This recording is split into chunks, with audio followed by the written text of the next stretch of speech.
Hello. Um, Generally, I don't make too many videos, back to back. And I know I just put one out, but a lot of it just depends on stuff that I find interesting.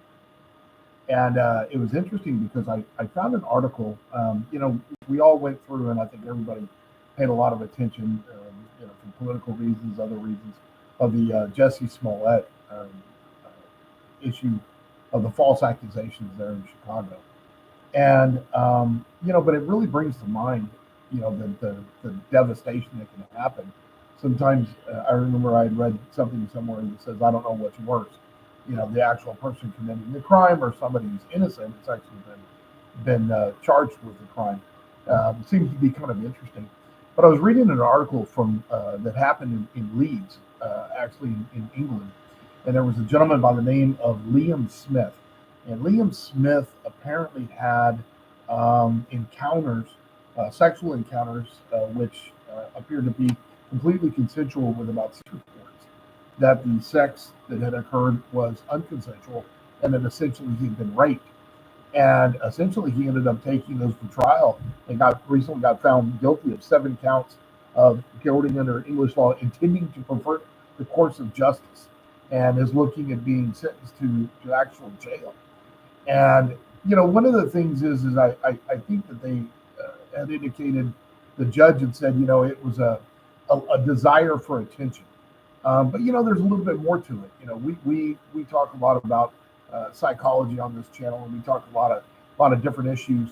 But I really wanted to dig a little bit deeper and into the psychology and into the issues related about what would possess a person to then, especially if you've already had an intimate encounter with somebody, that was consensual, to then turn around and make a false accusation.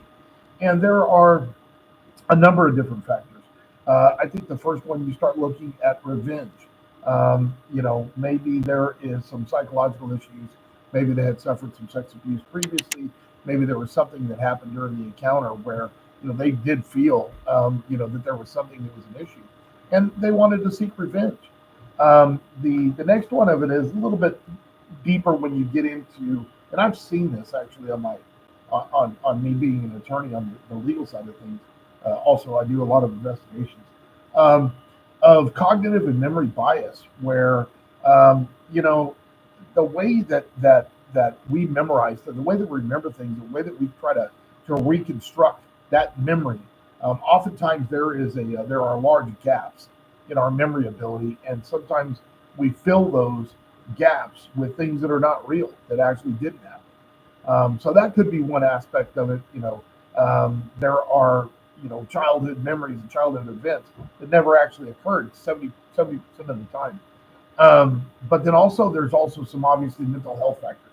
People that are suffering from delusions and schizophrenia, auditory hallucinations, things of that nature. They could actually feel, that there is, that something did happen. That's the way they remember the encounter as opposed to what really happened.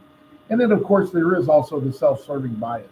You have people that are narcissists that are looking for some type of sympathy and what have you. And then also there's situational pressures where you look at, especially like a child sometimes is caught up in a custody issue, things of that nature. In any event, um, just wanted to reach out, talk to you about some of these things and some of the stuff that we're seeing. Just thought that this was an interesting article, and really kind of wanted to dig a little bit deeper than it just being self-serving. I think if that person has a defense counsel, probably be a good idea. Have them examined to find out exactly what's going on and what was the basis of those accusations. So I'll talk to you next time. Thank you.